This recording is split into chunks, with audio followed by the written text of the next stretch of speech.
Dear viewers, আজ একটি বিতর্কিত বিষয় নিয়ে আমি আলোচনা করব। দীঘার জগন্নাথ মন্দির সরকারি টাকায় তৈরি, এটা কি আইনসঙ্গত বৈধ? অনেকেই এ প্রশ্ন করেছেন। আজকের ভিডিওতে আমি খুব সহজ ভাষায় বুঝিয়ে দেব যে সরকার কোনো ধর্মীয় স্থাপনায় টাকা খরচা করতে পারেন কিনা এবং ভারতের সংবিধানে এ বিষয়ে ঠিক কী বলে। ডিয়ার ভিউয়ার্স, দেখতে থাকুন, সঙ্গে থাকুন। মূল বিষয় যাওয়ার আগে আমি আপনাদের সাথে আব্দুল হামিদ। দেখুন, ভারত ধর্মনিরপেক্ষ দেশ। আমাদের দেশে 1976 সালে 42তম সংশোধনীতে সেকুলার বা ধর্মনিরপেক্ষ কথাটি যুক্ত হয়েছে। ভারতের সংবিধানে অনুচ্ছেদ 25 থেকে 28 সহ আর বেশ কিছু ধারায় এই সেকুলার বা ধর্মনিরপেক্ষ বিষয়গুলি আলোচনা করা হয়েছে।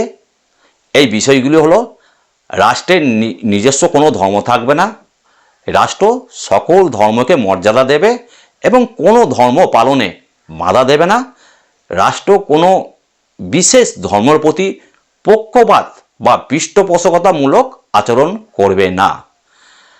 আর্টিকেল 27-এ সুপ্রিম কোর্ট বহুবার বলেছে, রাষ্ট্র কোনো নির্দিষ্ট ধর্মের প্রসার, পালন এবং রক্ষণাবেক্ষণের জন্য ট্যাক্সের টাকা খরচা করতে পারবে না, কিন্তু পর্যটন, ঐতিহ্য সংরক্ষণ বা সাংস্কৃতিক কেন্দ্রের জন্য সরকারি টাকা বৈধ।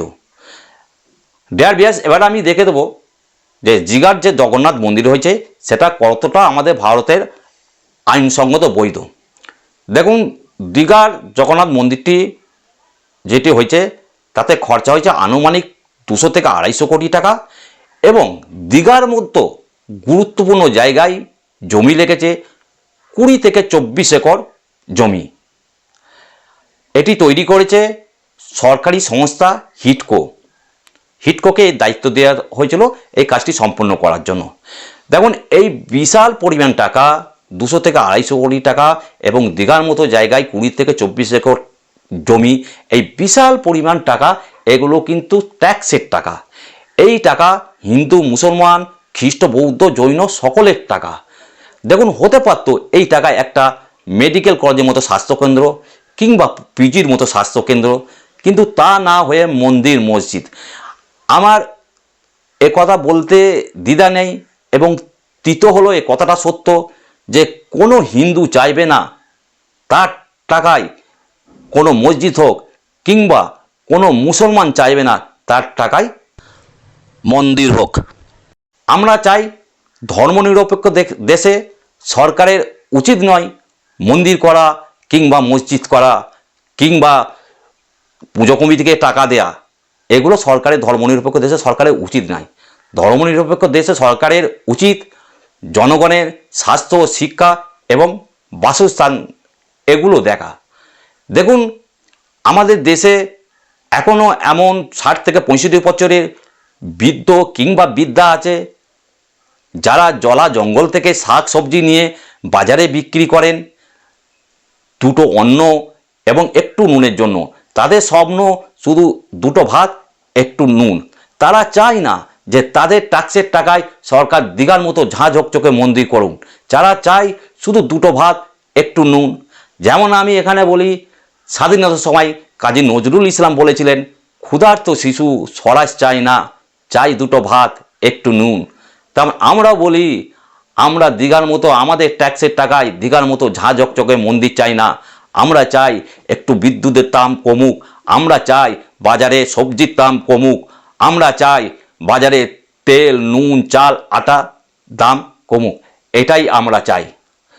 তবে এখানে বলে রাখি, সরকার যদিও এই মন্দিরটিকে সাংস্কৃতিক কেন্দ্র হিসাবে তুলে ধরেছে, এটা আইনের জটিলতা এবং কচকচানি বা সংবিধানে বৈধতার জন্য এটা নাম দিয়েছেন, সাংস্কৃতিক কেন্দ্র হিসাবে তুলে ধরেছেন।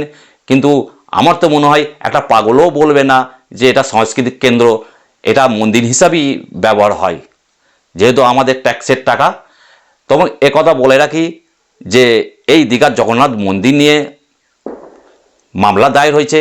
মামলা করেছেন বিজেপি নেতা এবং আইনজীবী কৌস্তব বাগচি। তিনি জনস্বার্থ মামলা করেছিলেন যে ট্যাক্সের টাকায় কি করে সরকার এরকম মন্দির বানাতে পারে। এই মামলাটি এখনও পর্যন্ত আদালতে বিচারাধীন। আরও মামলা করেছিলেন বিশ্ব হিন্দু পরিষদ ধাম কথাটি নিয়ে, যদিও পরে মামলাটি তারা প্রত্যাহার করে নিয়েছে। ডিয়ার ভিউয়ার্স, এতক্ষণ যে আলোচনা করলাম এটি বিভিন্ন তথ্য থেকে আমি সংগ্রহ করেছি এবং বিশ্লেষণটি একদমই আমার নিজস্ব। ডিয়ার ভিউয়ার্স, যদি ভিডিওটি ভালো লাগে আপনারা লাইক করুন, শেয়ার করুন এবং এরকম তথ্যভিত্তিক ভিডিও পেতে চ্যানেল সাবস্ক্রাইব করে রাখুন এবং কমেন্ট করতে ভুলবেন না। পরের ভিডিওতে দেখা হবে।